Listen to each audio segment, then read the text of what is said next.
In this video, I'm gonna be showing you how to see recently downloaded apps on iPhone. First of all, I'm going to my app store, going to app list, and for example, let's download this Apple TV app. Once it's successfully installed from App Store, now if I go to my app library, in app library, here you will find this recently added folder. So in this folder, you find all of your recently downloaded apps. So we can see the Apple TV also showing in this recently added album or folder. So this was the first way to find all of your recently added apps. Now let's see the second method. Go to your app store, tap on your profile photo, tap on purchase history,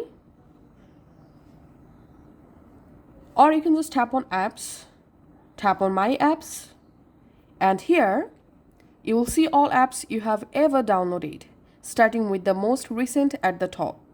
You can even filters by tapping on not on this iPhone, and here you will find your old downloads you already uninstalled from your iPhone. So if you select all, here you will find all of your recently installed or downloaded apps. Thanks for watching.